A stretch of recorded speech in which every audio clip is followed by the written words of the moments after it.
एक अच्छे चरित्र का निर्माण हजारों बार ठोकर खाने के बाद ही होता है। अपना जीवन एक लक्ष्य पर निर्धारित करो, अपने पूरे शरीर को उस एक लक्ष्य से भर दो और हर दूसरे विचार को अपनी जिंदगी से निकाल दो। यही सफलता की कुंजी है। किसी दिन जब आपके सामने कोई समस्या ना आए, आप सुनिश्चित हो सकते हैं कि आप गलत मार्ग पर चल रहे हैं। जिंदगी का रास्ता बना बनाया नहीं मिलता है, स्वयं को बनाना पड़ता है। जिसने जैसा मार्ग बनाया उसे वैसी ही मंजिल मिलती है। ब्रह्मांड की सारी शक्तियां पहले से हमारी हैं। वो हम ही हैं जो अपनी आंखों पर हाथ रख लेते हैं और फिर रोते हैं कि कितना अंधकार है। एक नायक बनो और सदैव कहो, मुझे कोई डर नहीं है। उठो, जागो और तब तक नहीं रुको जब तक लक्ष्य ना प्राप्त हो जाए। सत्य को हजार तरीकों से बताया जा सकता है, फिर भी हर एक सत्य ही होगा। बस वही जीते हैं जो दूसरों के लिए जीते हैं। हम भले ही पुराने सड़े घाव को स्वर्ण से ढककर रखने की चेष्टा करें, एक दिन ऐसा आएगा जब वह स्वर्ण वस्त्र खिसक जाएगा और वह घाव अत्यंत विभत्स रूप में आंखों के सामने प्रकट हो जाएगा। संभव की सीमा जानने का केवल एक ही तरीका है, असंभव से भी आगे निकल जाना। जीवन में ज्यादा रिश्ते होना जरूरी नहीं है, पर जो रिश्ते हैं उनमें जीवन होना जरूरी है। जितना बड़ा संघर्ष होगा, जीत उतनी ही बड़ी होगी। दिन में आप एक बार स्वयं से बात करें, अन्यथा आप एक बेहतरीन इंसान से मिलने का मौका चूक जाएंगे। आकांक्षा, अज्ञानता और असमानता ये बंधन की त्रिमूर्तियां हैं। कुछ सच्चे, ईमानदार और ऊर्जावान पुरुष और महिलाएं जितना कोई भीड़ एक सदी में कर सकती है, उससे अधिक एक वर्ष में कर सकते हैं। दुनिया मजाक करे या तिरस्कार, उसकी परवाह किए बिना मनुष्य को अपना कर्तव्य करते रहना चाहिए।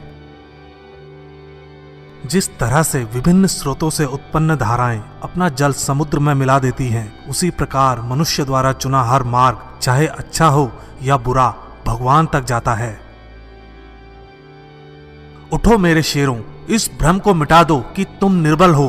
तुम एक अमर आत्मा हो, स्वच्छंद जीव हो, धन्य हो, सनातन हो। तुम तत्व नहीं हो, ना ही शरीर हो। तत्व तुम्हारा सेवक है, तुम तत्व के सेवक नहीं हो। किसी की निंदा ना करें। अगर आप मदद के लिए हाथ बढ़ा सकते हैं तो जरूर बढ़ाएं। अगर नहीं बढ़ा सकते तो अपने हाथ जोड़िए, अपने भाइयों को आशीर्वाद दीजिए और उन्हें उनके मार्ग पर जाने दीजिए। कभी मत सोचिए कि आत्मा के लिए कुछ असंभव है। ऐसा सोचना सबसे बड़ा विधर्म है। अगर कोई पाप है तो वो यही है, ये कहना कि तुम निर्बल हो या अन्य निर्बल हैं। अगर धन दूसरों की भलाई करने में मदद करे तो इसका कुछ मूल्य है, अन्यथा यह सिर्फ बुराई का एक ढेर है और इससे जितनी जल्दी छुटकारा मिल जाए उतना बेहतर है। हम वो हैं जो हमें हमारी सोच ने बनाया है, इसलिए इस बात का ध्यान रखिए कि आप क्या सोचते हैं। शब्द गौण हैं, विचार रहते हैं, वे दूर तक यात्रा करते हैं। विश्व एक व्यायामशाला है जहां हम खुद को मजबूत बनाने के लिए आते हैं। बाहरी स्वभाव केवल अंदरूनी स्वभाव का बड़ा रूप है। डर निर्बलता की निशानी है। देश की स्त्रियां विद्या बुद्धि अर्जित करें, मैं यह हृदय से चाहता हूं, लेकिन पवित्रता की बलि देकर यदि यह करना पड़े तो कदापि नहीं। खड़े हो जाओ, हिम्मतवान बनो, ताकतवर बन जाओ। सब जवाबदारियां अपने सर पर ओढ़ लो और समझो कि अपने नसीब के रचयिता आप खुद हो। जिंदगी बहुत छोटी है। दुनिया में किसी भी चीज का घमंड अस्थायी है, पर जीवन केवल वही जी रहा है जो दूसरों के लिए जी रहा है। बाकी सभी जीवित से अधिक मृत हैं।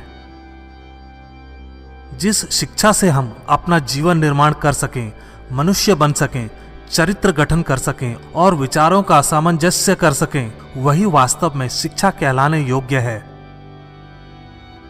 भय और अधूरी इच्छाएं ही समस्त दुखों का मूल हैं। लगातार पवित्र विचार करते रहें। बुरे संस्कारों को दबाने के लिए एकमात्र समाधान यही है। वेदांत कोई पाप नहीं जानता, वो केवल त्रुटि जानता है। और वेदांत कहता है कि सबसे बड़ी त्रुटि यह कहना है कि तुम कमजोर हो, तुम पापी हो, तुम एक तुच्छ प्राणी हो और तुम्हारे पास कोई शक्ति नहीं है और तुम ये वो नहीं कर सकते। दिल और दिमाग के टकराव में दिल की सुनो। सबसे बड़ा धर्म है अपने स्वभाव के प्रति सच्चे होना। स्वयं पर विश्वास करो। जो अग्नि हमें गर्मी देती है, हमें नष्ट भी कर सकती है। यह अग्नि का दोष नहीं है। जो तुम सोचोगे वो हो जाओगे। यदि तुम खुद को कमजोर सोचते हो, तुम कमजोर हो जाओगे। अगर खुद को ताकतवर सोचते हो, तुम ताकतवर हो जाओगे। एक समय में एक काम करो और ऐसा करते समय अपनी पूरी आत्मा उसमें डाल दो और बाकी सब कुछ भूल जाओ। पढ़ने के लिए जरूरी है एकाग्रता, एकाग्रता के लिए जरूरी है ध्यान। ध्यान से ही हम इंद्रियों पर संयम रखकर एकाग्रता प्राप्त कर सकते हैं। कुछ मत पूछो, बदले में कुछ मत मांगो। जो देना है वो दो, वो तुम तक वापस आएगा, पर उसके बारे में अभी मत सोचो। स्वयं में बहुत सी कमियों के बावजूद अगर मैं स्वयं से प्रेम कर सकता हूं, तो दूसरों में थोड़ी बहुत कमियों की वजह से उनसे घृणा कैसे कर सकता हूं। खुद को कमजोर समझना सबसे बड़ा पाप है।